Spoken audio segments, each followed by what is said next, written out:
Bueno, muy buenos días a ustedes, a todos. Estas charlas que estamos organizando los miércoles en Segemar. En el día de hoy vamos a presentar a la licenciada Dolores Álvarez. El título de su charla es Recursos minerales de fondos marinos profundos y en síntesis se va a hablar la explotación de los recursos minerales de los fondos marinos profundos, que es un tema que se está siendo discutido actualmente en foros internacionales.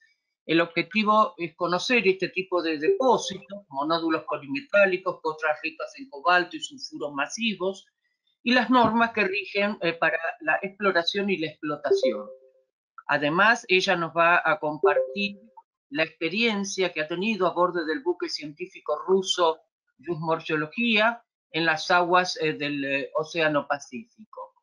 Bueno, Dolores es licenciada en Ciencia Geológica de la Universidad de Buenos Aires, se ha especializado en geofísica y actualmente es la directora de Recursos Minerales del Instituto de Geología y Recursos Minerales del Servicio Geológico. En 2018 realizó una capacitación en la Universidad de San Petersburgo y un crucero científico de 90 días por el Océano Pacífico en la temática de recursos minerales marinos, organizado por la Autoridad Internacional de Fondos Marinos. Con esta breve introducción, los dejo con Dolores Álvarez, que es a quien realmente nos interesa escuchar en el día de hoy. Bienvenida, Dolores, y te dejamos a cargo de la conferencia. Muchas gracias.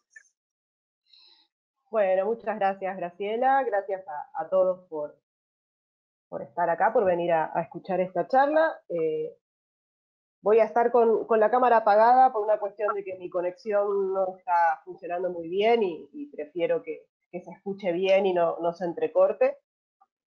Así que bueno, el tema de esta charla van a ser los recursos minerales de los fondos marinos profundos en particular.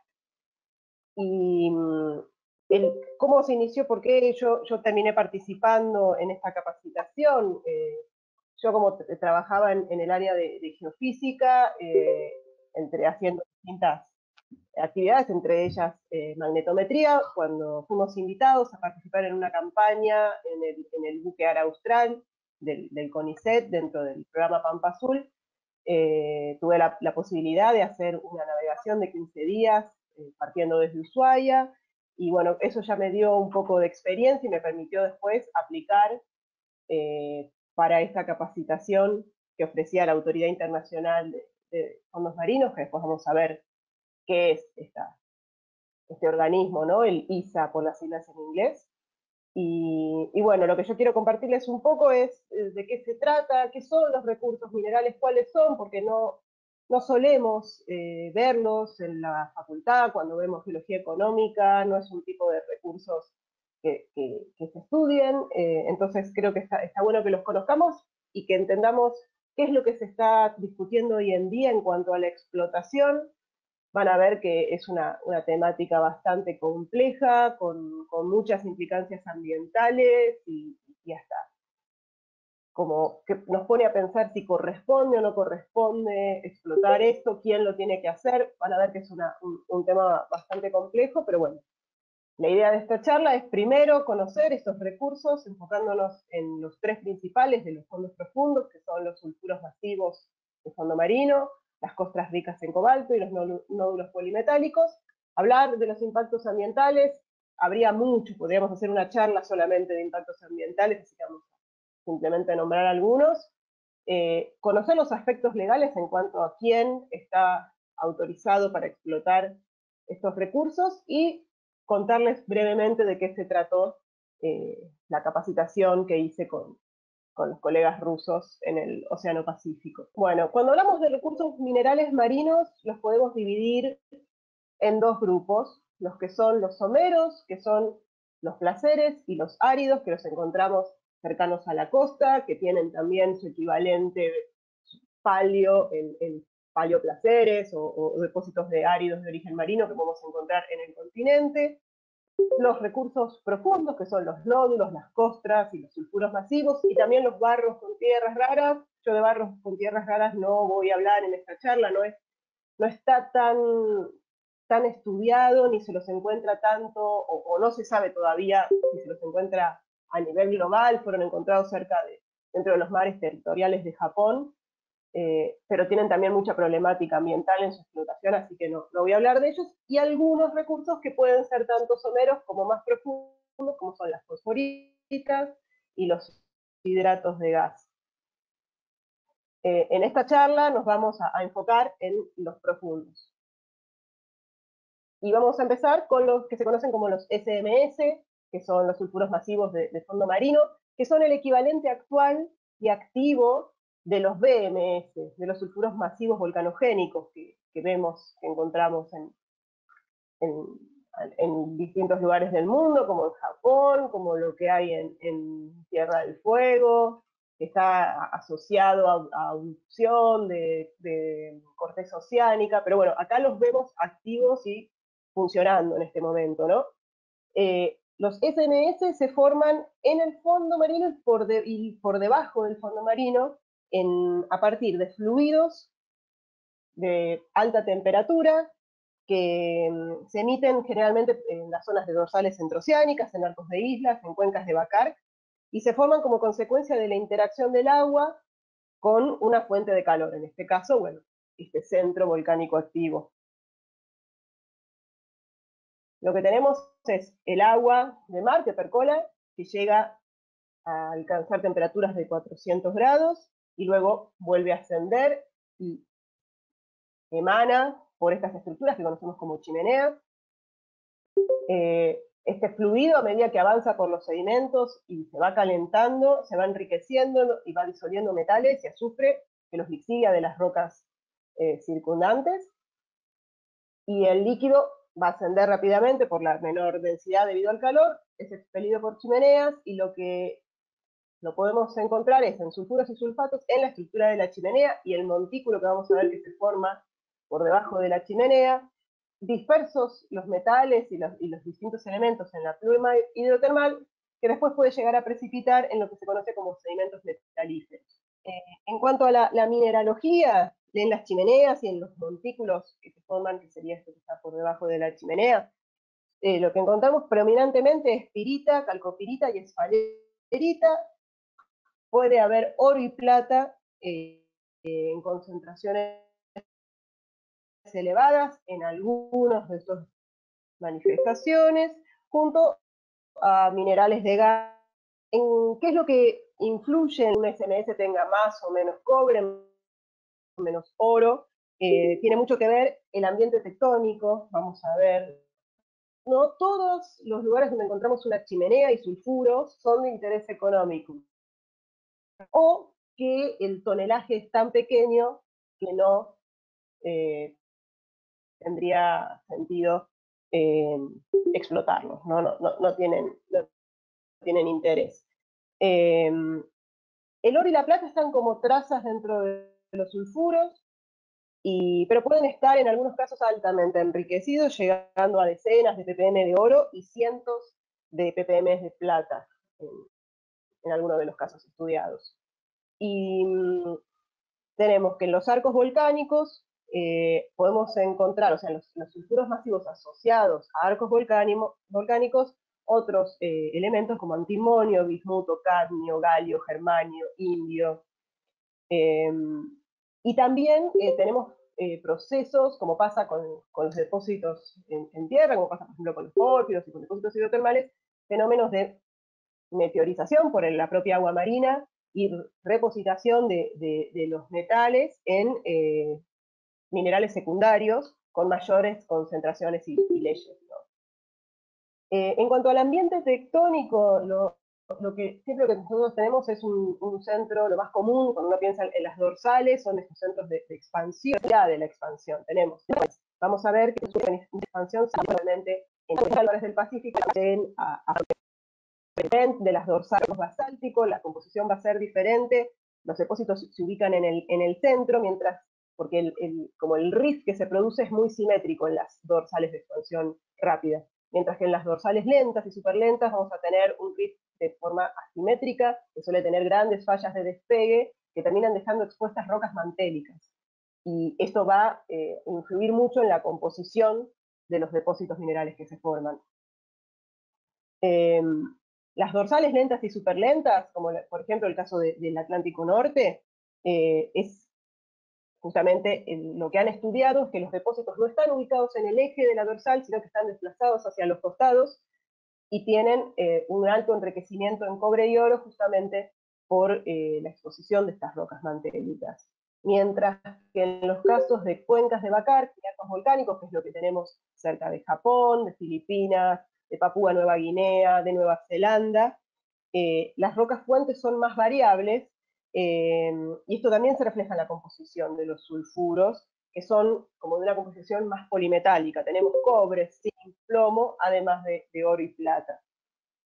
Y algo que influye también mucho es la profundidad del agua, porque en las zonas de las dorsales la columna de agua tiene de 2 a 3 kilómetros, ¿no?, de profundidad, por lo tanto la presión es mucho mayor cuando los fluidos quieren salir a la superficie, se encuentran con una presión hidrostática muy grande, lo que evita que los fluidos entren en ebullición. Entonces cuando logran llegan calientes y cargados de metales y los depositan en las chimeneas y en los montículos. Mientras que en las zonas de arcos volcánicos y cuencas de Bakar, las profundidades, justamente porque tenemos más desarrollo de edificios volcánicos o de dorsales o de estructuras por debajo, las profundidades son de 1,5 kilómetros, entonces los fluidos pueden entrar en ebullición antes de llegar a la superficie y la mineralización se termina dando en forma de stockwork, pero en profundidad, por debajo del fondo marino, entonces terminan siendo inaccesibles para la explotación, incluso para el estudio. La mayoría, igual vemos que los depósitos de sulfuros se encuentran en su mayoría en dorsales centroceánicas y después tenemos cuencas de Bakar, arcos volcánicos submarinos y algunos volcanes de isla placa.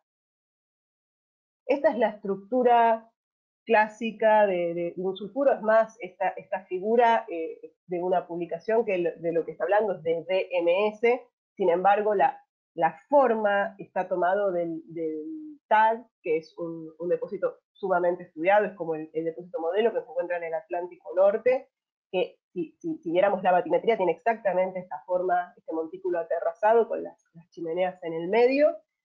Este montículo se forma porque las chimeneas crecen, han llegado a encontrar chimeneas de 40 metros de alto, y llega un momento en que se derrumban, porque ya no se pueden sostener, y todos esos fragmentos van formando este montículo sumado a cierta precipitación que puede haber cercana de la pluma, y se dan procesos de recristalización,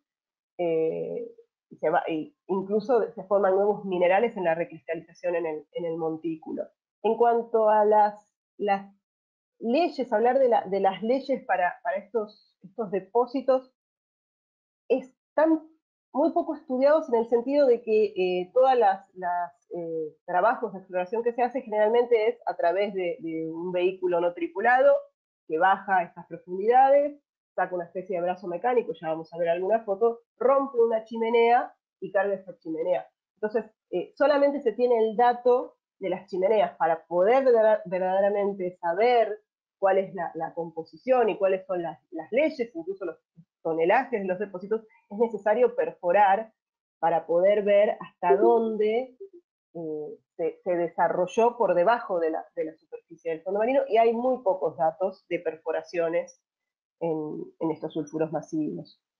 Porque hay que tener en cuenta que este sistema, estos llamados los black smokers, estos vents, estas chimeneas que están lanzando estas plumas cargadas en sulfuros, cargadas en metales, son muy ineficientes, porque la mayoría se va a la pluma, y lo que se va a la pluma puede que se deposite de manera distal en sedimentos metalíferos, lo que se llama sedimentos metalíferos, pero la mayoría simplemente se va disolviendo en el agua de mar, y no lo encontramos como un depósito. Entonces se tiene que haber dado algo en la zona donde están los sulfuros, los depósitos de interés, para que se hayan acumulado en cantidades grandes. Entonces, generalmente tienen que los propios sedimentos que están en el fondo marino atrapar los fluidos que quieren salir por el vent y hacerlos precipitar dentro de los eventos. Por eso también hay un desarrollo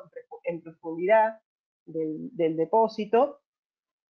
Y es necesario que esta actividad hidrotermal se mantenga constante durante largos periodos de tiempo, constante y en el mismo lugar, porque lo que suele ocurrir es que estos vents se dan en campos hidrotermales, donde un vent se activa por un periodo de tiempo, después se desactiva y se activa a 1 kilómetro, se vuelve a desactivar y así se van formando, pero pueden ser todos muy pequeños. Lo que necesitamos es que esté por lo menos entre miles y decenas de miles de años activo en el mismo lugar para que se desarrolle un depósito de interés.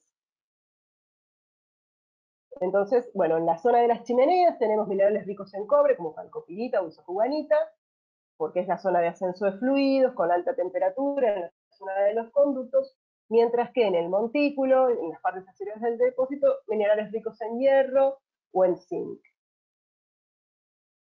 En cuanto a lo que decíamos, hablamos del tamaño de los depósitos, generalmente van de 1 tonelada y pueden llegar a 20 millones de toneladas, pero siempre teniendo en cuenta que los cálculos de los tamaños son por la topografía del montículo, que se levanta por batimetrías de detalle, y por el muestreo de las chimeneas, no por datos de perforaciones, pero vemos que acá los triangulitos en blanco son donde hay sulfuros masivos, pero no son de interés económico. Según el tamaño del triangulito es el tamaño, podemos ver que hay incluso algunos que son grandes, pero no son de interés económicos, y los triangulitos rojos sí son los de interés económico, pero con más de 1 millón de toneladas. Vemos que tenemos algunos acá en Papúa Nueva Guinea, acá en el Índico, cerca de Japón, y algunos en el Atlántico.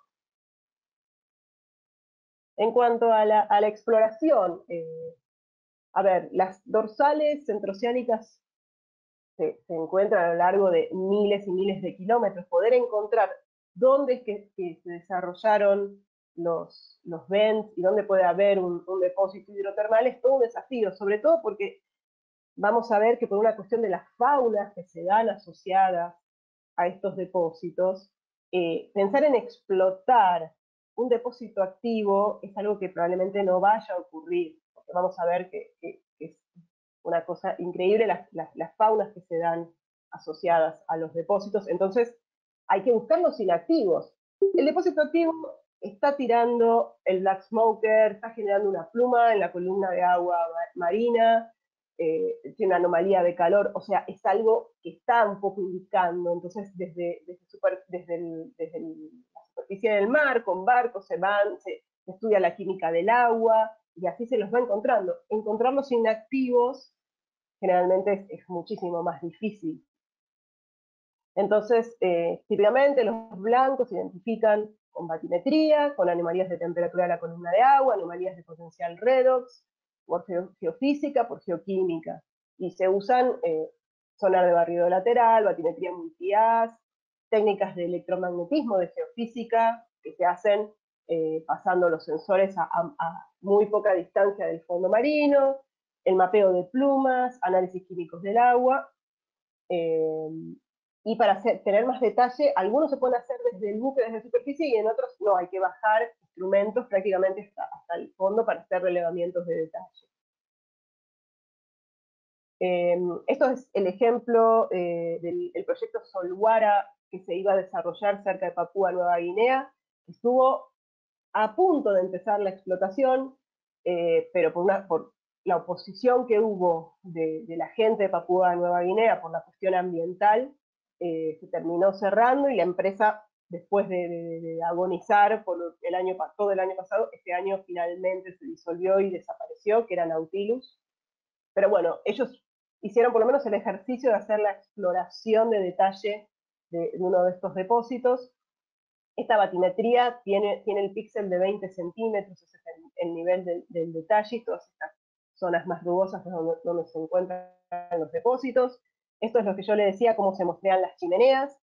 Acá tiene una especie de brazos mecánicos con unas pinzas en las puntas, que son los que pueden, guiándose con cámaras de video, tomarlas. Esto es una chimenea, un vent inactivo, lo rompen y cargan las muestras, y eso es lo que se usa para perforar, lo que usaron en Solguara para perforar. Vemos acá, se ven algunas personas, así que pueden ver el tamaño que tiene, y la ventaja que tiene este tipo de aparatos es que ven que es como una especie de revólver con caños, es que en un solo descenso lo van posando en distintos puntos y pueden hacer muchas perforaciones sin necesidad de volver a subirlo y retirar los testigos. Eh, por supuesto, son perforaciones mucho más someras que lo que se hace en la minería tradicional, porque estos depósitos están del fondo marino un poco hacia abajo. Vemos acá la escala entre un segmento y otro son 20 metros, pero bueno, este es el detalle, el nivel de perforaciones que hicieron como para verdaderamente estimar el recurso en el caso del Isolguara, ¿no? Y esta es la maquinaria que llegaron a probar, que llegaron a bajar. Acá hay dos personas paradas, van a ver que son maquinarias muy grandes y están basadas en las tecnologías eh, que se usan en la minería del carbón. Esto es muy parecido a lo que se usa en minería del carbón, y también en parte de lo que se usa para hidrocarburos que se explotan en plataformas, porque es necesario todo un sistema de ascenso del material, porque esto está trabajando a 1500, 2000 metros de profundidad, hay que tener un mecanismo de ascenso para llevar al buque, para levantar al buque lo que se explota. Eso se tomó de las tecnologías desarrolladas para hidrocarburos, pero igual es un desafío la explotación, porque hay material suelto en las chimeneas, y los fragmentos de las chimeneas que se derrumbaron y todavía no llegaron a recristalizar, mientras que lo recristalizado tiene una dureza mucho mayor, así que esta variación en la dureza de los materiales complicaría una posible explotación, lo irregular que puede ser el terreno. Pero bueno, esta empresa Nautilus se fundió, intentaron venderla, no lo lograron, y en este momento no hay ningún depósito que esté ni cerca de ser explotado.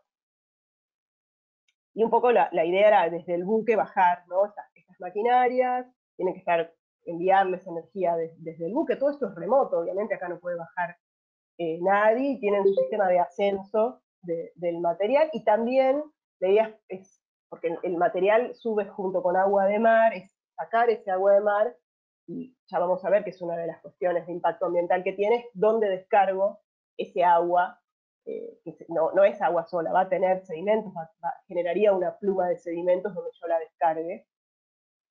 Pero después está el principal tema con los sistemas activos, son estas comunidades súper endémicas que se llaman, que hacen quimiosíntesis, eh, o sea, que obtienen a partir de dióxido de carbono y ácido sulfídrico y agua, obtienen azúcares y generan, bueno, como descarte, compuestos de azufre. Y tenemos estas faunas que crecen asociadas a los vents, donde dentro de este organismo se encuentran bacterias quimiosintéticas, y lo que estos seres viven en una relación simbiótica, porque son estas bacterias las que son capaces de subsistir en estos ambientes tan extremos, con los niveles de acidez, ambientes donde no llega la luz, y que serían completamente hostiles o sea, son totalmente hostiles para las otras formas de vida del fondo marino. Nada de lo que encontramos fuera de la cercanía de los vents puede vivir acá, por las temperaturas, por la acidez, por la composición del agua. Entonces se generan estos organismos con esta simbiosis con las bacterias quimiosintéticas, y vemos, acá están los vents activos, fíjense que están cubiertos de estos organismos, ¿no?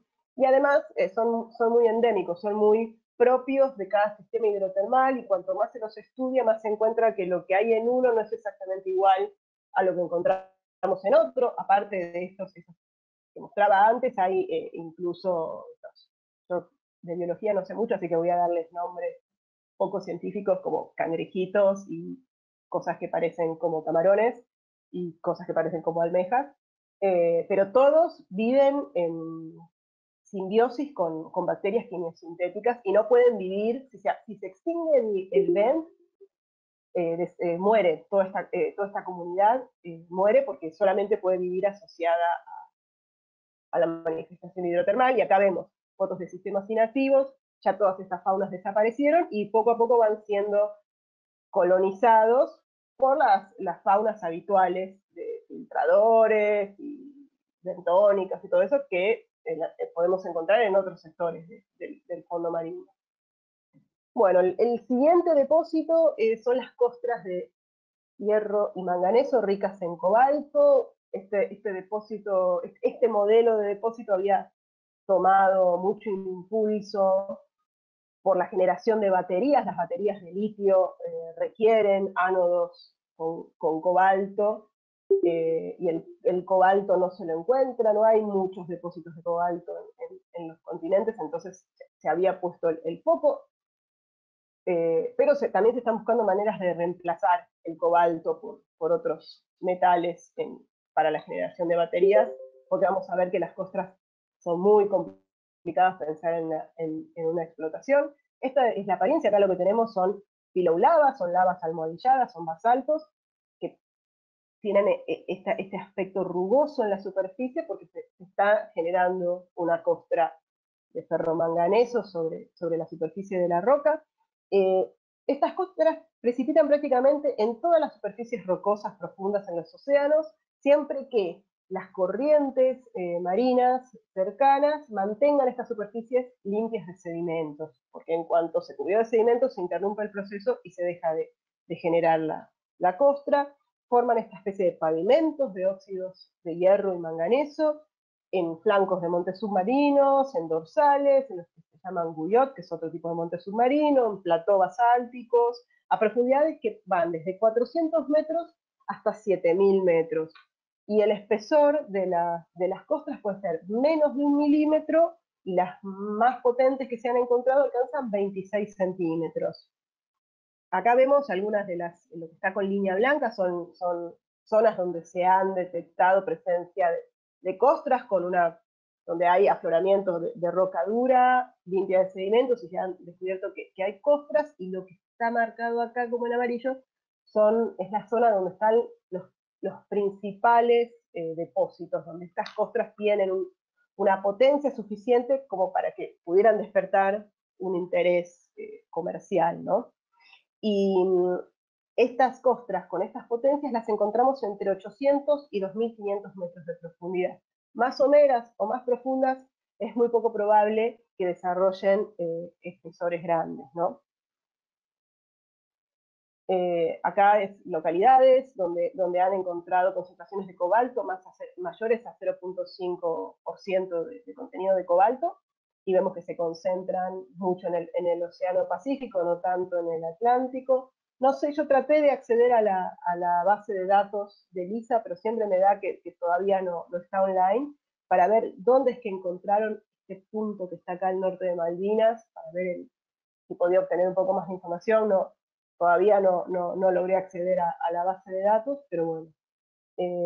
Y esta zona que se marca acá es una de las zonas donde yo estuve trabajando con el buque científico ruso en lo que se llaman los Montes Magallánicos. Ya después vamos a ver cómo se forman estas costras. Se forman por un proceso hidrogenético. Se forman por precipitación de metales que están disueltos en el agua marina, y no tiene que haber un enriquecimiento particular, no necesitan estar cerca de un área con actividad hidrotermal, pueden estar lejísimos de la actividad volcánica submarina más cercana, y con la concentración estándar de metales del agua del mar es suficiente para que precipiten. Pero para que se alcancen concentraciones interesantes es porque el proceso se tiene que dar a lo largo de periodos de tiempo larguísimos, ¿no?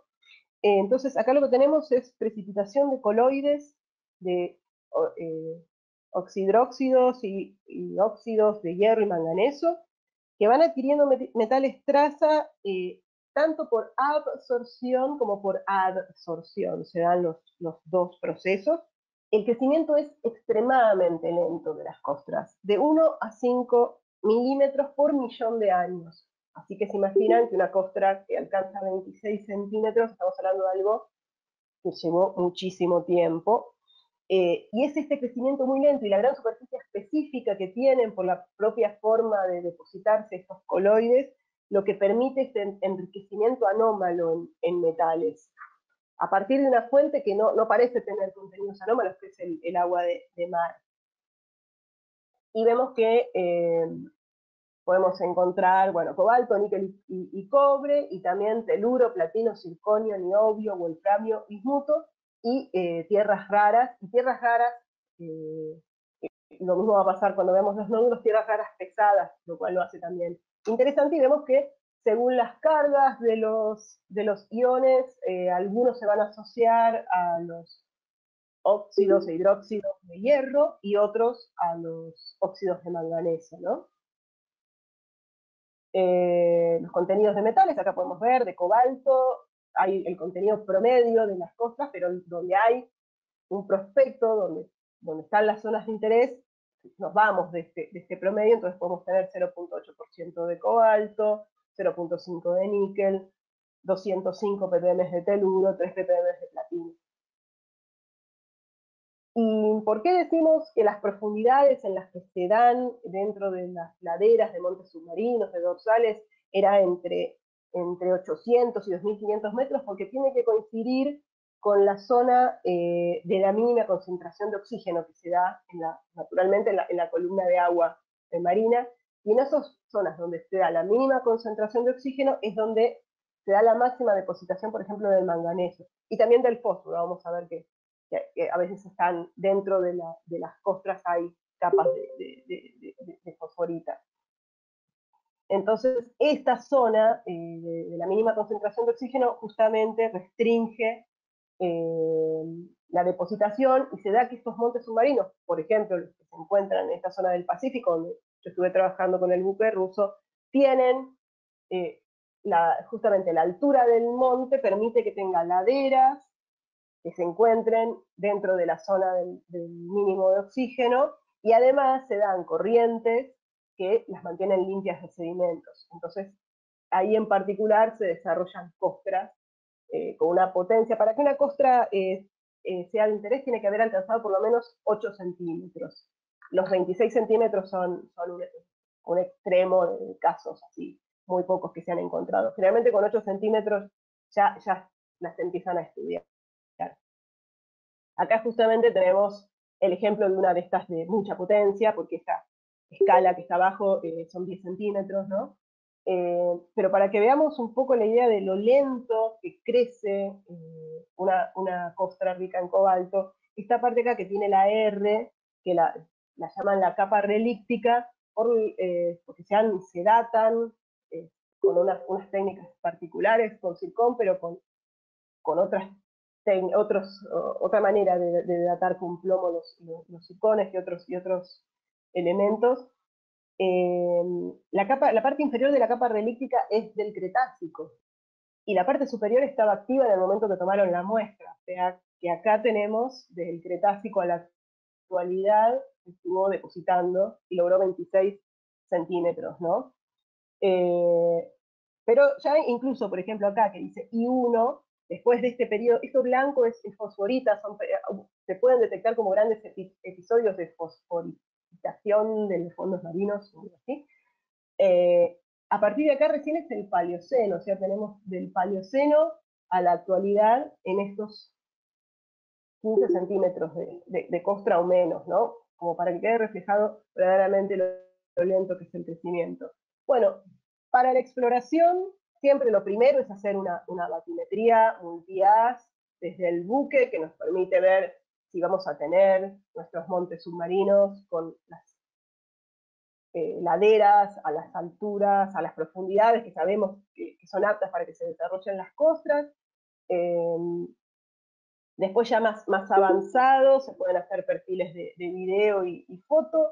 Se hacen también métodos acústicos como sonda multi-haz y sonares, pero ya no desde el buque en la superficie, sino bajando equipos que los hacen, se llama como vuelo rasante, o sea, a poca superficie del fondo marino, entonces se logra mucho más detalle, y bueno, ya en una etapa más avanzada se hacen perforaciones, ¿no? Las perforaciones se hacen bajando un elemento que se apoya, no es que se perfora desde el barco como si fuese una plataforma petrolera, pero bueno, esto como estamos en las laderas de los montes, la toma de muestras es bastante compleja porque esto hay que buscar un lugar donde más o menos quede derecho para que se pueda afianzar y pueda perforar.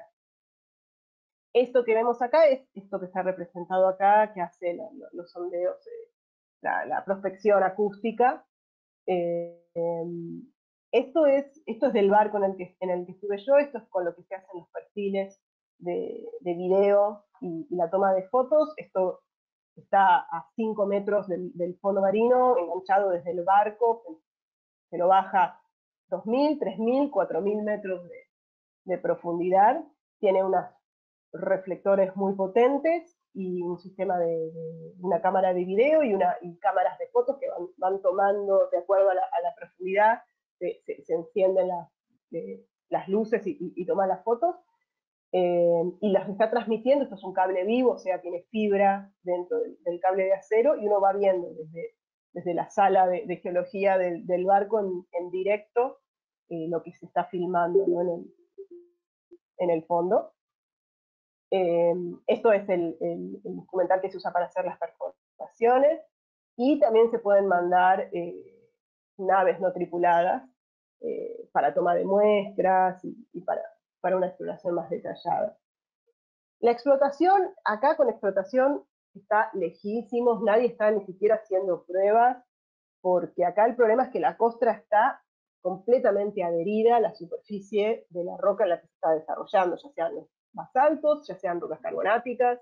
Entonces, acá habría que romper, no es, y romper algo duro, ¿no? Como los sulfuros que eran más blandos, y cómo hacer para extraer una costra de 8 centímetros sin llevar un montón de basalto, por ejemplo, y terminar con una dilución de la ley por el hecho de que estoy llevando un montón de estéril a la superficie. Además, las máquinas, la maquinaria tendría que moverse por unos terrenos muy escarpados, así que creo que está muy lejos. Se sabe que está eso ahí, que está enriquecido en cobalto, hay un montón de países estudiándolas, pero la explotación todavía está lejísimo. Y también afectaría obviamente a los ecosistemas, aunque los ecosistemas de los montes submarinos no están muy bien estudiados, hay mucha variación, son especies de crecimiento muy lento, gran diversidad, muchos filtradores adheridos al sustrato, que todo eso, si estamos pensando en que uno se quiere llevar la superficie de la roca, quedaría totalmente afectado. Pero bueno, esto está muy lejos todavía, la posibilidad de una explotación de las costras. Estos son algunos ejemplos de los organismos que viven en los montes submarinos, en los buyots. Y por último tenemos los nódulos polimetálicos.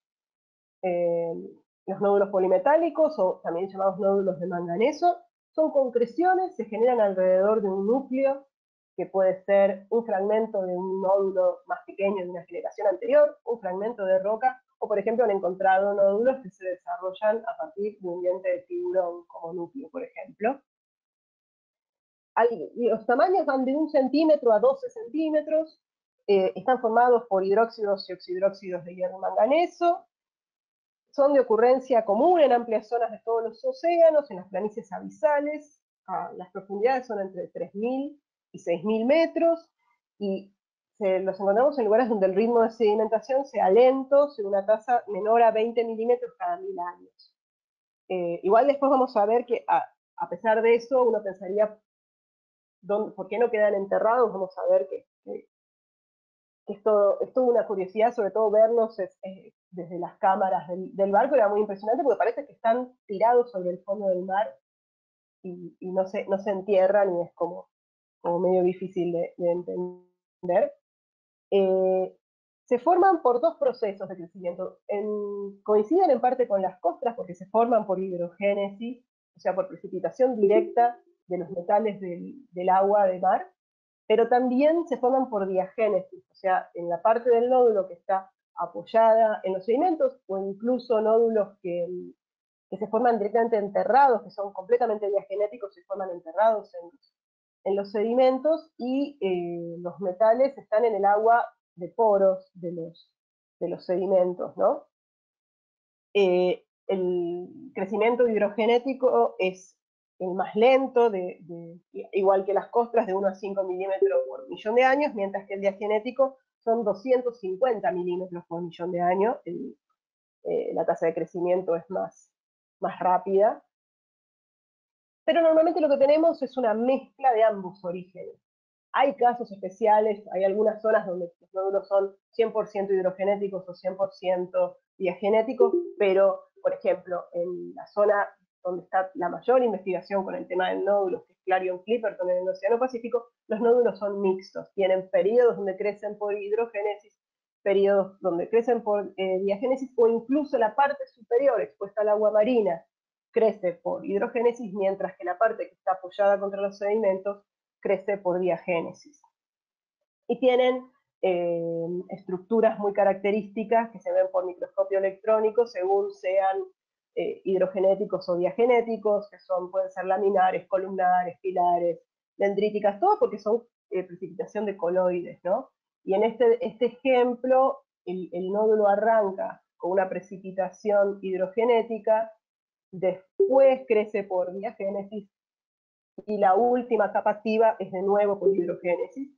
En este que vemos acá abajo vemos que tiene un núcleo de una roca, un fragmento rocoso, no sé qué tipo de roca será, pero vemos que es una concreción concéntrica alrededor del núcleo. En este otro, el núcleo no está tan claro, probablemente sea otro nódulo, y el núcleo original de ese nódulo sea alguna de estas marcas en el centro.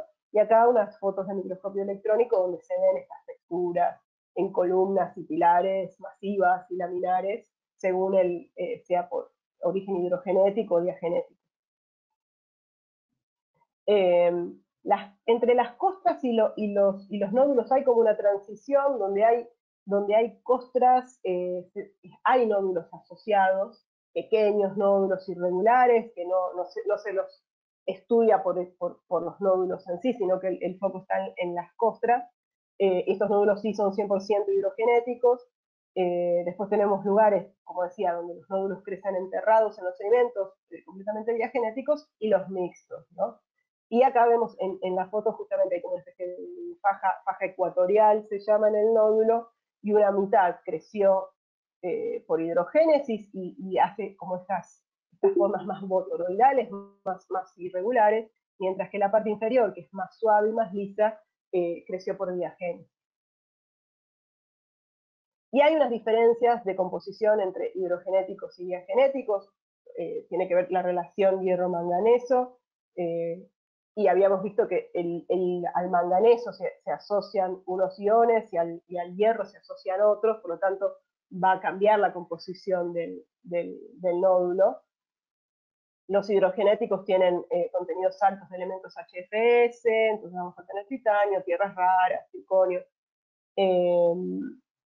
Por ejemplo, en la zona de las islas Cook son 100% hidrogenéticos, mientras que los diagenéticos, como los que están en la cuenca de Perú, tienen una relación manganeso-hierro mayor, y tenemos más níquel, más cobre, más bario, más zinc. Las principales zonas donde se estudian los nódulos, habíamos dicho los de las islas Cook, que eran los 100% hidrogenéticos, la cuenca de Perú, los diagenéticos, y después en el Océano Índico y en Clarion-Clipperton son de composición mixta.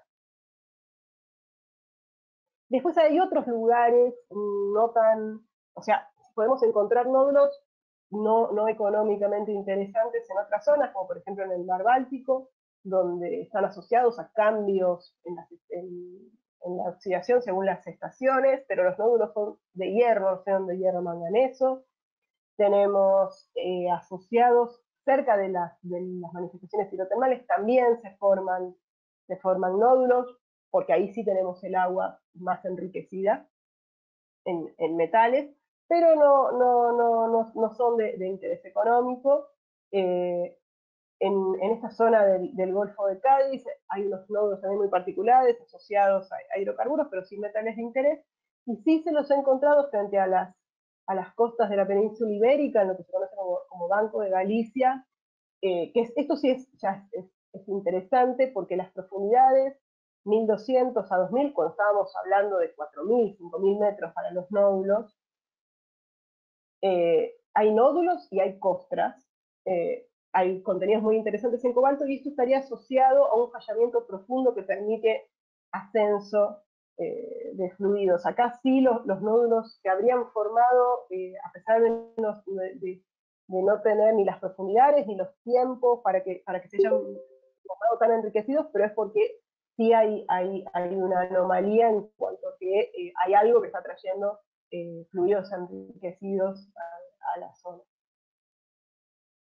Y cerca de casa, para decirlo de alguna manera, yo lo único que encontré es en un trabajo de Hein del 2013, donde hablan de la cuenca de Argentina para la zona de planicie abisal, ya fuera de nuestros mares territoriales y de la plataforma extendida, pero dice que podrían ocurrir, pero que la zona está pobremente explorada. Pero bueno, sería una zona potencial para ocurrencia de nódulos. Y los elementos de interés económico son níquel, cobre, litio. Por ejemplo, los de la cuenca de Perú están más enriquecidos en litio. Y un foco también muy importante es el tema de las tierras raras, porque están enriquecidos en tierras raras pesadas, que son más difíciles no son tan abundantes como las livianas.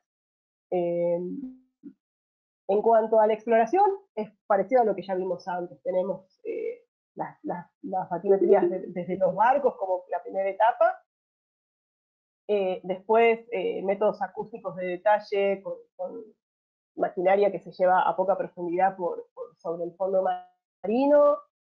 Acá vemos siempre, se dice que en las zonas se forman en las zonas de planicie abisal, en superficies donde el fondo marino es plano, pero cuando se lo estudia a mucho detalle se ve que no es tan plano. En Clarion Clipperton se dan esta especie de estriado norte-sur, y esto controla un poco dónde se van a encontrar los nódulos de mayor interés. Otra cosa que se hace es el dragado, directamente, o sea, se arrastra la caja con esta red que es metálica y se levantan los nódulos así a granel.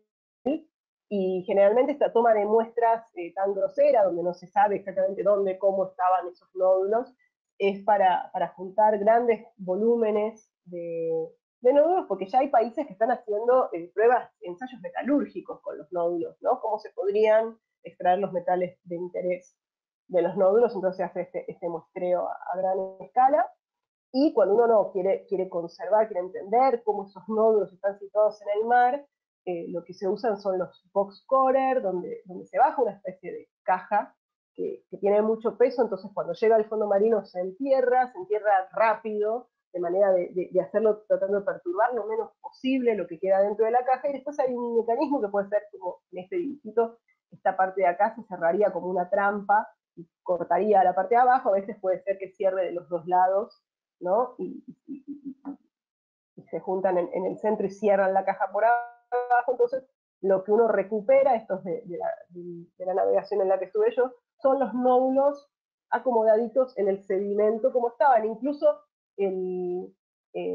este mecanismo puede tener una cámara de fotos que toma una foto previa a que esto se entierre, y después se ve que los nódulos quedaron en la misma posición que se los veía en la foto previa.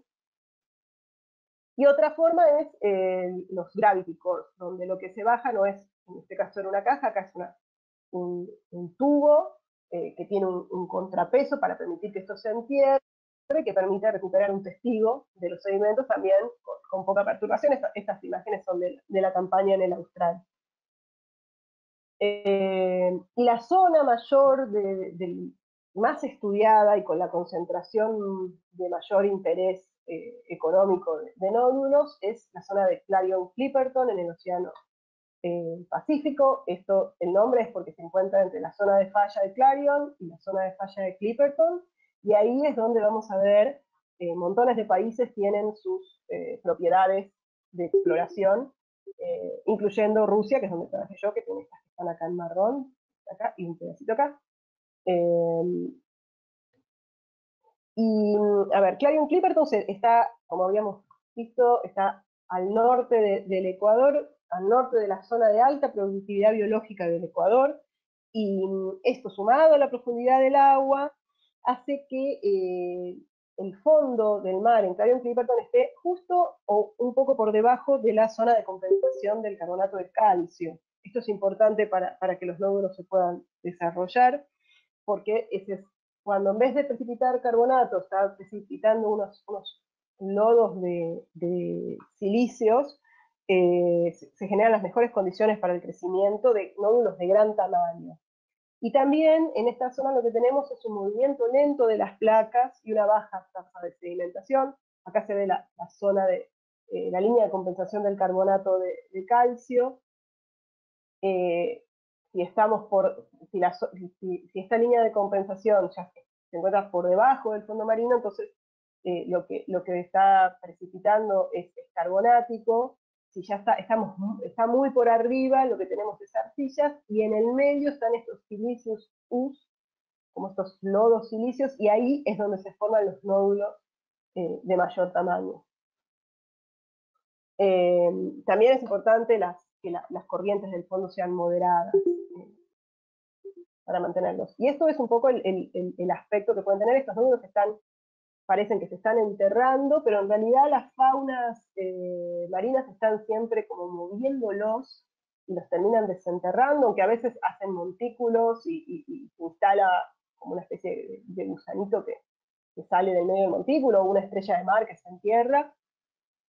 Pero los nódulos terminan estando siempre en la superficie, y los estudios dicen que lo que los mantiene en la superficie, porque aunque la tasa de sedimentación sea baja, se tendrían que haber enterrado, aún con la tasa más baja, con el tiempo que hace que están ahí, se tendrían que haber enterrado. Lo que los mantiene desenterrados es la actividad biológica, o sea, son las criaturas que los andan toqueteando ahí en el fondo. Esto es una escala que se baja para tomar las fotos, que tiene 10 centímetros de diámetro, así que vemos que hay nódulos de 10 y algunos un poco más grandes. Estos son los más buscados, ¿no? Los nódulos que tienen las mejores concentraciones y además por su tamaño, los que serían más fáciles de explotar.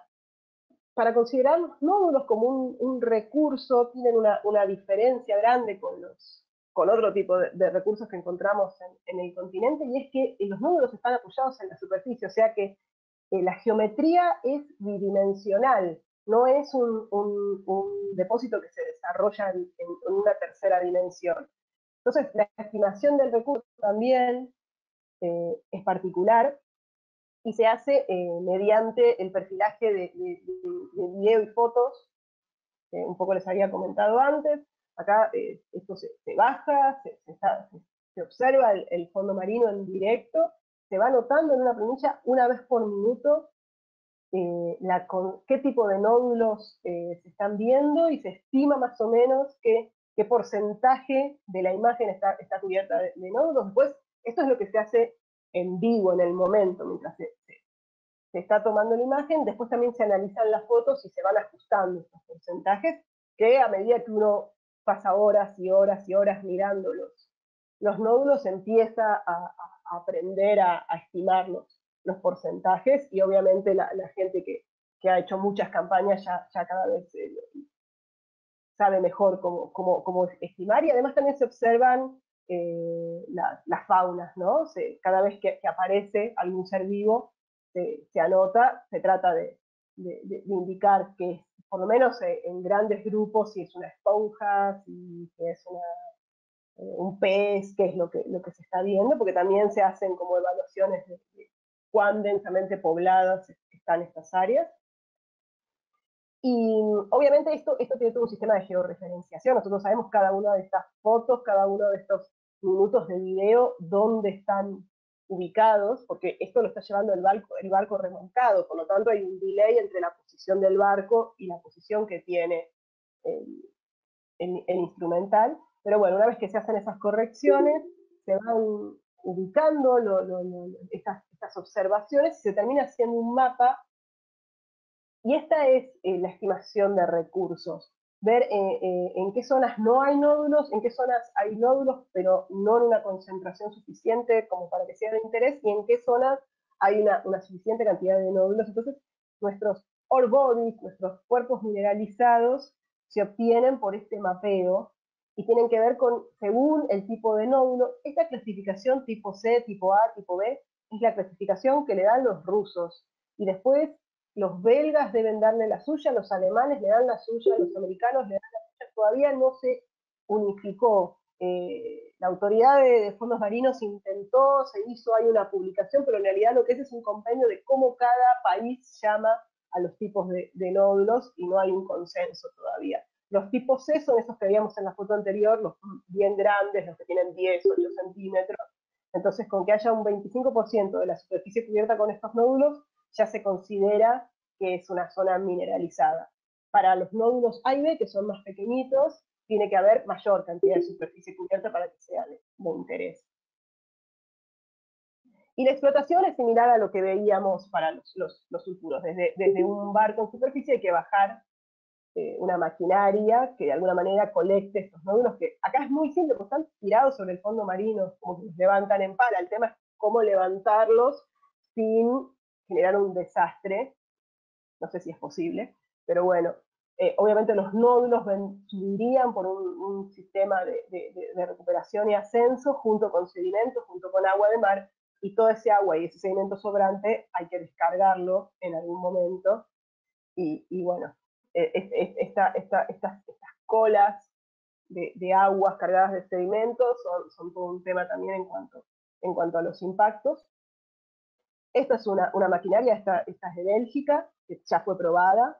Podemos ver acá hay una persona, acá hay otra, que son como, parecen como cosechadoras, y lo que tienen son como unas aspiradoras, ¿no? En la parte delantera, y simplemente van succionando los nódulos porque no es necesario desprenderlos ni hacer ningún tipo de fuerza para extraerlos.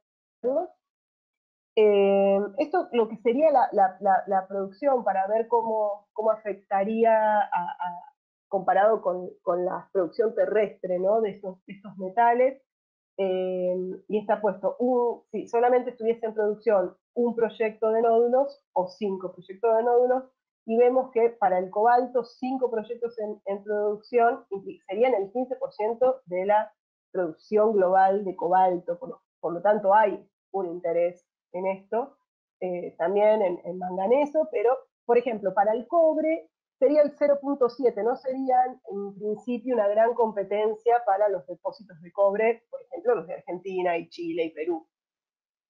Pero sí serían muy importantes en tierras raras. Fíjense que 5 proyectos de nódulos podrían ser más del 50% de la producción global de tierras raras. Así que hay mucho interés por este tema. Y en cuanto a los ecosistemas asociados, acá el problema es que acá este esquema está exagerado porque parece que todo está agarrado al mismo nódulo, pero en realidad uno tiene alguna de estos organismos asociados, pero son organismos que sí o sí necesitan un sustrato duro. Y el único sustrato duro en el área son los nódulos. Si uno remueve los nódulos, se quedan sin hábitat. Así que bueno, es bastante también ahí complejo el tema de la preservación de las faunas y cómo se impacta. Ya les digo, del tema impacto ambiental se puede hacer una charla nada más discutiendo y debatiendo sobre el impacto de esto y si se debe hacer o no. Yo acá voy a nombrar como los impactos generales, que en sí son similares en todos los casos. Hay un impacto que es porque ahí están los barcos trabajando en superficie, que son los mismos impactos que que tienen los barcos de cargas que están comerciando por los océanos, o cualquier buque de exploración, y con sus luces, con los ruidos, con las descargas que se puedan generar. Pero bueno, en profundidad, el primer problema es que se remueve material y se remueve en hábitat. Esto es para sulfuros masivos, pero en todos van a ver que tienen los mismos. Es el que removemos los hábitats, que se generan plumas, ya sea porque la levanta la maquinaria en el momento de la extracción, o porque se generan plumas cuando se devuelve el agua y los materiales sobrantes al mar. porque esto es necesario para que se puedan operar desde superficie, que haya grandes luces instaladas en un ambiente donde la luz no llega, y porque se producen ruidos y vibraciones. Entonces, esto es para los sulfuros, pero son los mismos impactos para las costras, solamente van variando las profundidades, y los mismos impactos para los nódulos. Acá la gran diferencia con la minería terrestre es que esta minería submarina nunca se llevó a cabo, por lo tanto no tenemos casos históricos, no tenemos la posibilidad de aprender de lo que pasó antes. Entonces, ¿cómo evaluar un impacto a largo tiempo de algo que nunca se llevó a cabo? Entonces, ya desde los 80, esto recién ahora se está tratando de hacer la normativa para la explotación, pero el estudio y la exploración arrancó en la década del 70 con fuerza, los nódulos se descubrieron en el siglo XIX, pero los estudios se arrancaron con fuerza en los 70 y ya desde los 80 se llevaron a cabo experimentos de como rastrillar áreas del fondo marino, remover todo lo que está, como haría una explotación, arrastrando desde un barco en superficie, justamente una especie como de rastrillo, y volver cada cierta cantidad de tiempo a ver cómo están esas zonas impactadas. Y los últimos, hay una zona frente a las costas de Perú que se hizo el experimento en los 80 y en el 2015 se volvió y la zona todavía no se empezó a recuperar, o sea, la recuperación es mínima. Eh, Así que hay mucha polémica con el tema de los impactos ambientales. Y el marco legal, ¿por qué vamos a hablar del marco legal? Porque estas áreas como Clarion Clipperton o el monte submarino donde estuve trabajando con el buque ruso, están en aguas internacionales, están fuera de la soberanía y la jurisdicción de cualquier estado costero. Entonces, ¿quién otorga los permisos para explotar un recurso que está en aguas internacionales? Y ahí es donde aparece la Autoridad Internacional de Fondos Marinos, el ISA, por sus siglas en inglés, como para tener una leve idea de desde cuándo nos estamos preguntando de quién decide qué es lo que pasa en las partes del mar que no son de nadie. El primer intento de regular las aguas, la soberanía sobre las aguas, podemos pensar en 1494, si les suena de alguna clase de historia, el Tratado de Tordesillas, donde España y Portugal se dividieron los mares conocidos y recién descubiertos, mitad para cada uno. O sea, Portugal se quedó con todo lo que rodeaba África y el Océano Índico, y España con todo lo relacionado al Nuevo Mundo. Obviamente esto no le gustó al resto de las naciones de la época, entonces ya para el siglo XVII apareció el concepto de mare liberum, de que los mares son libres, donde todas las naciones pueden circular, pero no pertenecen a ninguna en particular.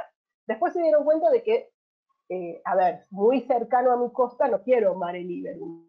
Entonces, para el siglo XVIII surgió lo que se llamaba como la regla del cañonazo, que era desde la costa hasta donde llega la bala de un cañón, la soberanía la tiene el estado costero, y que era más o menos 3 millas, de 3 millas náuticas. De 3 millas náuticas hacia fuera, ya de nuevo mare liberum.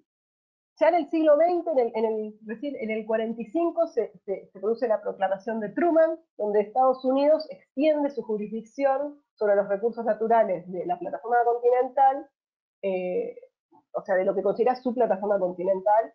eh, es el primer país en extender esa soberanía hacia las aguas, ¿no? Inmediatamente al año siguiente, Argentina, después en el 47 Chile y Perú, y después en el 50 Ecuador, reclaman derechos soberanos hasta las 200 millas, relacionado con la pesca, ¿no? Ese era el principal interés en el momento.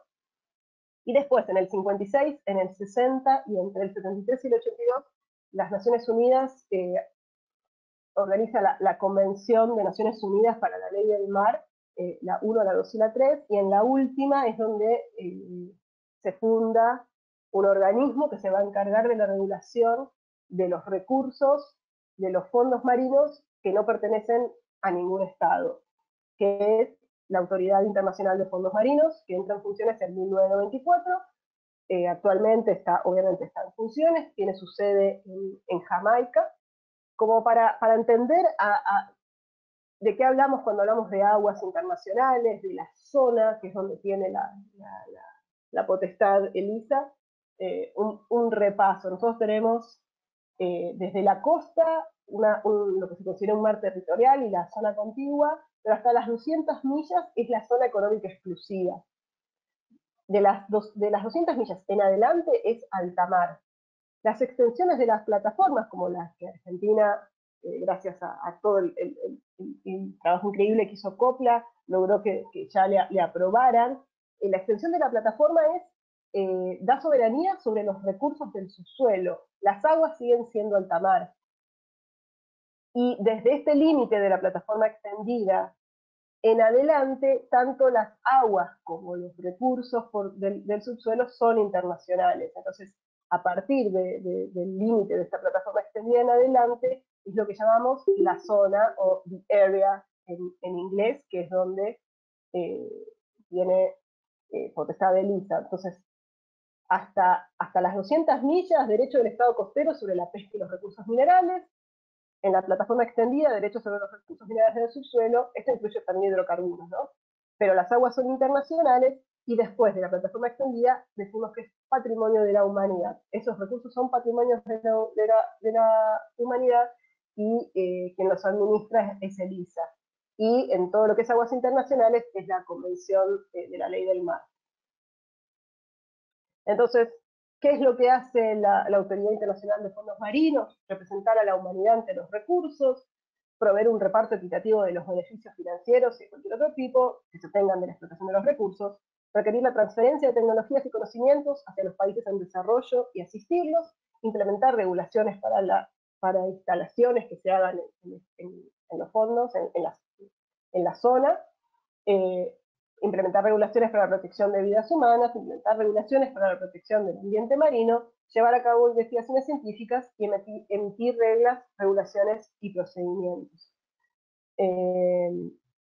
Acá vemos en celeste todo lo que son zonas económicas exclusivas de los estados costeros, en rojo las plataformas extendidas, algunas como en el caso de Argentina en este tramo de acá, ya aprobadas, muchas otras son presentaciones o reclamos que todavía no se resolvieron, y lo que está como en este color medio naranja es la zona, son la zona que es patrimonio de la humanidad, fuera de la soberanía de ningún país. De la superficie total de los mares, el 54% es la zona, ¿no? Después el 38% son las zonas económicas exclusivas, y bueno, y un 8% son estas zonas de plataforma para resolver. De nódulos polimetálicos, las dos zonas donde ELISA otorga derechos de exploración y donde ya se está pensando en los derechos de explotación, son Clarion Clipperton, que es la que habíamos visto, acá está Hawái, ¿no? Acá está, esto es Norteamérica, más o menos como para que se ubiquen donde estamos. Después hay una zona de nódulos también en el Océano Índico, acá está Madagascar. Para las costras, acá hay unos puntitos que apenas se ven en verde, en amarillo, acá unas cosas en violeta, son en los montes magallánicos y en otros sistemas de montes en el Océano Pacífico. Y hay un pedido de un área por costras frente a las costas de Brasil, en lo que se llama la dorsal de Río Grande, donde Brasil está trabajando con su servicio geológico, explorando muy intensamente, y además donde Brasil ahora pidió los permisos de exploración a LISA, pero la intención de Brasil es incorporar esto a su plataforma extendida en algún momento. Y para los sulfuros tenemos en la dorsal del Índico y también en la del Atlántico Norte. Ahí es donde están dadas las concesiones de exploración. ¿Quién puede pedir un área? Cualquier estado que sea parte de la convención. Una empresa estatal esponsoreada por un estado, una persona o una empresa privada que pertenezca a un estado miembro y que tenga detrás el sponsor de un estado miembro, y la empresa. La empresa se suponía que el ISA tenía que tener su propia empresa de exploración y explotación, pero como si fuese el equivalente a una empresa estatal minera o una empresa estatal petrolera, pero para estos recursos, pero a pesar de que están los estatutos, nunca se formó la empresa, no existe actualmente. Aunque con toda la discusión que hay en el borrador del plan de cómo se otorgaría la explotación, hay muchos países que reclaman que se forme la empresa, que se financie la empresa y que sea la que se encargue del monitoreo, porque si no, hasta ahora toda la legislación que se está haciendo tiene como un bache en quién se encarga del control ambiental, ¿no? de la explotación. Y estos contratos son de 15 años, con extensión a 5 años más en circunstancias excepcionales. En realidad, todo lo que es Clarion-Clipperton, los países que hace más años que están trabajando, como Rusia, como Alemania, como Japón, como Corea, ya cumplieron los 15 años y están terminando los 5 años y son los que presionan para que se habilite la explotación, porque llevan 20 años de trabajo, porque han invertido mucho dinero y quieren empezar a obtener algún tipo de ganancia. Tiene un sistema de renuncia progresiva de las áreas, igual que ocurre con los permisos mineros. Tiene la obligación de brindar programas de entrenamiento para personal de países en desarrollo, y ahí es donde nosotros tuvimos la posibilidad de participar en esta capacitación en Rusia. Bueno, tiene que hacer reportes anuales, hay una inversión mínima y van a tener preferencia para la futura explotación. Y estos son los países que actualmente tienen contratos, algunos países que sabemos que manejan grandes presupuestos como China, Reino Unido, Bélgica, Alemania, y después hay muchas naciones islas del Pacífico que en realidad tienen detrás un país más potente que lo financia, ¿no? Bueno, esto es lo que les decía, el proyecto del reglamento sobre la explotación de recursos minerales en la zona se redactó el año pasado, se lo corrigió, se lo revisó, se lo sigue revisando este año, está recibiendo los comentarios de los accionistas, de la parte ambiental, o sea, está en plena elaboración, hoy en día se está discutiendo esto. Nosotros tuvimos la posibilidad de leerlo y de revisarlo, y es muy flojo en la parte ambiental. Es como que están muy apurados por empezar la explotación y todavía la parte ambiental no está bien. No está bien pensado cómo se va a monitorear, cuántos estudios, qué nivel de conocimiento hay que tener en un área antes de empezar a explotarla. Así que bueno, vamos a ver qué es lo que ocurre con eso. Y ahora muy rápidamente, porque ya esto está siendo muy largo, les cuento un poco de lo que hice. Este es el barco en el que navegué, el Yuzmov Geología, de la empresa del mismo nombre, Yuzmov Geología, está en Rusia, en la ciudad de Gelenchik. Primero hubo un curso teórico de 2 semanas, dado por la Universidad de San Petersburgo y por profesionales del Instituto CNIO. Y la navegación fue desde Slavianka, que está cerca de Vladivostok, en Rusia, frente a Japón, con una pequeña parada en Corea del Sur para cargar combustible, y de ahí navegamos hasta la zona de los montes magallánicos, en particular al Guyot Alba.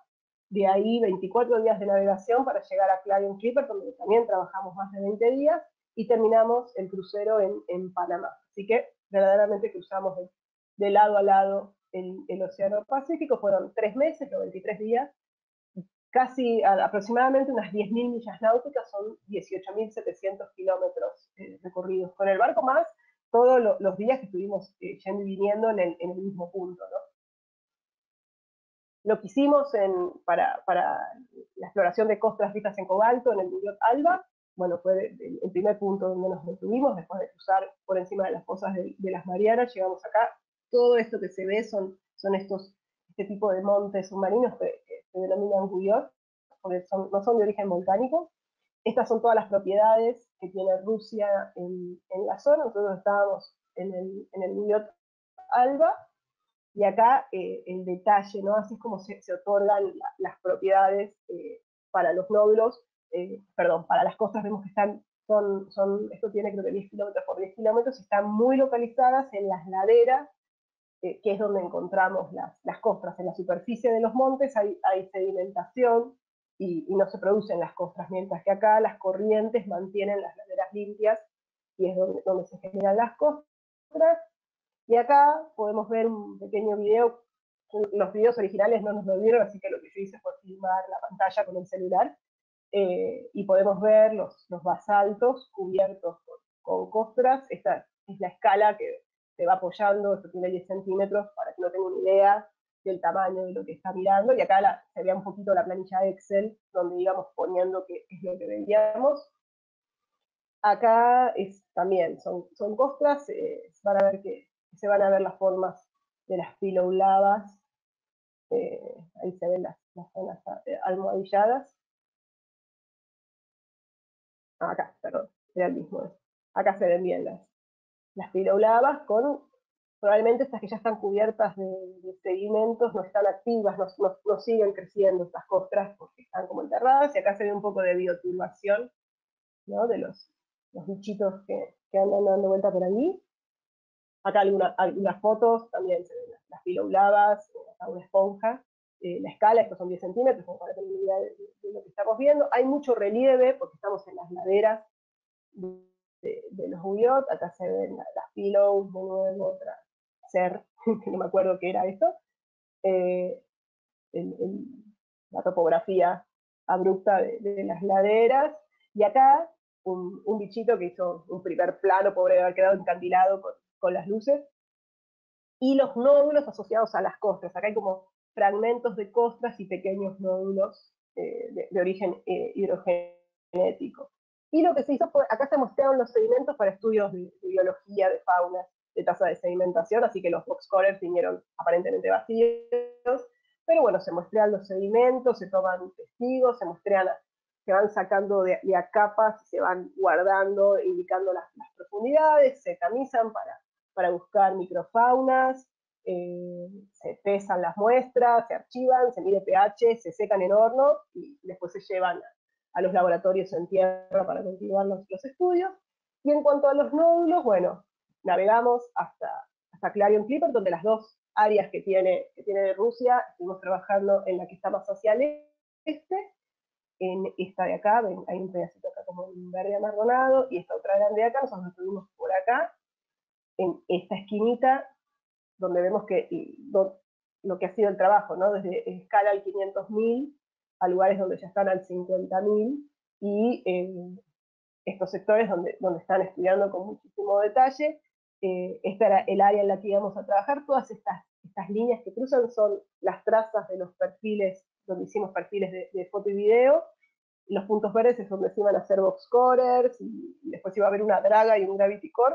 Los box corers llegamos a hacer uno porque ya no daba, estaba muy malo el mar, estaba muy movido, y ya teníamos que ir a Panamá, porque si no, por una cuestión del combustible y todo, teníamos que volver a llegar a Panamá. Y acá podemos ver, estos son los nódulos tipo B, son nódulos pequeños y de forma más irregular, y no son los que más interesan, pero cuando están en grandes concentraciones, como se ven acá, sí, son de interés. Ahí está la escala, por decir que estos son de 10 centímetros, así que ven que los nódulos son chiquitos, y ven cómo hay partes que parecen que están más enterrados por toda la bioturbación, ¿no? de los organismos, y estos sí son los que más les interesan. Estos son los que los rusos llaman los tipo C. Acá ya no está la escala porque perdimos todas las escalas, se terminaron enganchando en las rocas y se fueron perdiendo, pero estos nódulos son los que tienen 8 centímetros, 5, 10, y podemos ver que es verdaderamente un pavimento continuo de nódulos. Estas partes donde no hay es porque hay montículos de sedimentos, porque hay algún bichito que hizo su casita ahí. Acá hay una zona grande, pero después los mismos organismos los terminan desenterrando, y estas montículos de sedimentos se terminan removiendo, y los nódulos parecen estar siempre apoyados sobre la superficie.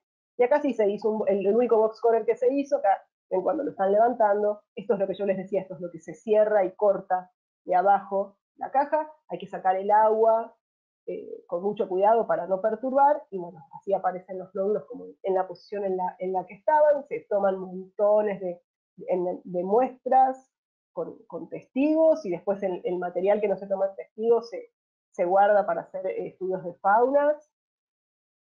los testigos se abren, se toma pH, se describen los colores, las características, las estructuras que se ven adentro, se hacen pruebas de dureza, bueno, se muestra, y los nódulos se fotografían. Después, esta es la foto general con escala, con todo esto. Esto implica las formas, si son elípticos, si son discoidales, y estos son días genéticos, estos se encontraron enterrados, ¿no? Y después, nódulo por nódulo, se fotografía, algunos se cortan y se fotografían también, y después se estudian ya con detalle, con microscopio, con todo en tierra. Y lo último, y muy rapidito, ¿qué perspectivas habría para Argentina con respecto a estos recursos? Bueno, los recursos son de fondos marinos profundos, así que no estarían seguro sí o sí en nuestras aguas territoriales, pero hay posibilidad de encontrar algunos, no solo los que vimos los profundos, sino los someros como placeres. Acá están indicados en nuestras costas placeres de magnetita, fosforitas también. Brasil está trabajando mucho, tienen un plan de exploración de fosforitas. Perdón, estos son hidratos de metano. Estos hidratos de metano, y esto es fosforitas. Esto es lo que habíamos visto de las costras, que estaba la duda de dónde era que encontraban en esta zona, que sería la más cercana a nuestras costas, en qué sustrato, en qué condiciones. Y lo que habíamos dicho de los nódulos, el potencial que podía tener la cuenca de Argentina, ¿no? en la zona de la planicie abisal. Una de las cosas en las que se puede trabajar es en el mapeo de la plataforma a medida que se vaya recopilando información. El CGMAR ya en la última versión del mapa de Argentina en escala 1 a 250.000, perdón, 1 en 2,5 millones, incluyó datos de la plataforma. También hay muy buenos mapas publicados en el libro que presentó Copla con los resultados de toda su exploración. Y algo de lo que podemos quizás apuntar es hacer algo similar a lo que hace Brasil. El Servicio Geológico, el CPRM de Brasil, tiene un plan sistemático de cartografía en escala 1 en 1 millón, en escala 1 en 500.000, y después en áreas en particulares, o porque tienen áridos, o porque tienen fosforitas, o porque tienen placeres, trabajan en 1 al 100.000 y en otras áreas en 1 al 250.000. Acá pueden ver que esta es la dorsal de Río Grande.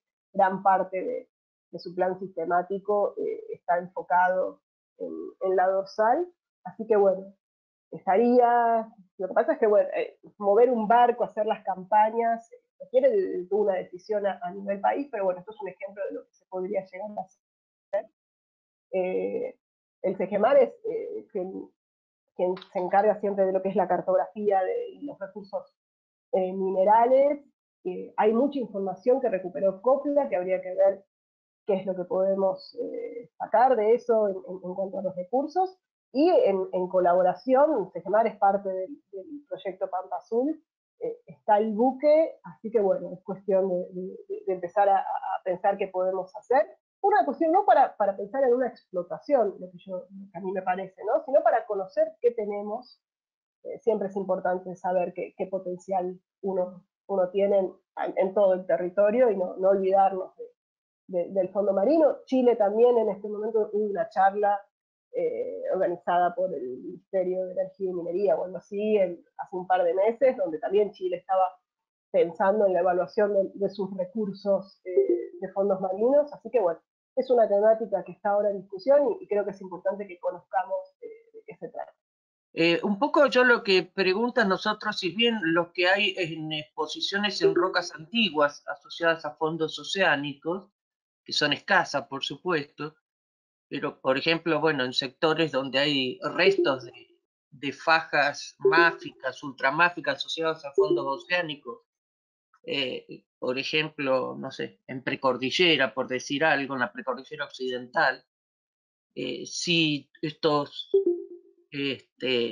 podría ser de interés, o ver qué posibilidades hay. Por supuesto que la zona está deformada, todos conocemos la situación, pero esto es conocer el modelo actual y ver si eso se puede de alguna manera, para hacernos idea de lo que potencialmente podría llegar a haber en alguna de estas antiguas fajas de rocas Sí, máficas, ultramáficas, ¿no? sí, en realidad los únicos que obviamente tienen una representación antigua son los sulfuros masivos con los BMS.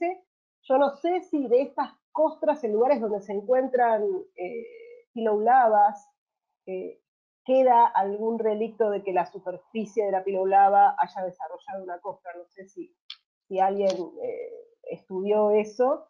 Después yo en la charla que escuché organizada por Chile hace unos meses, el geólogo que dio una pequeña exposición al principio dijo algo muy interesante, que es que todos estos sulfuros masivos que se van generando en las dorsales, eh, nosotros lo que yo conté que se los exploraba cerca de la dorsal, porque es donde los podemos encontrar sin estar cubiertos de sedimentos, pero la verdad es que a medida que la placa va derivando, los depósitos se van cubriendo de sedimentos y quedan ahí enterrados, pero en realidad a lo largo de toda la placa, si uno pudiese ver la parte abajo de todos los sedimentos, podría ver, uno esperaría que esté llena de estos recursos. Y lo que él decía es que estos sulfuros que están sobre la placa oceánica en las zonas de subducción, en parte son la fuente de los metales que después encontramos en los pórfidos. Él decía que el retrabajo, la fusión de toda esta placa que está enriquecida con estos depósitos, cuando entra en la zona de subducción, esos son los metales que los vamos a encontrar en los pórfidos y los sistemas epitermales de la cordillera de los Andes. Así que, pero no hay un registro ni de nódulos que hayan quedado en alguna secuencia marina, ni de costras. Hay algunas sospechas, capitas de manganeso que encuentran y dicen esto no será algo muy deformado, pero no hay una certeza todavía.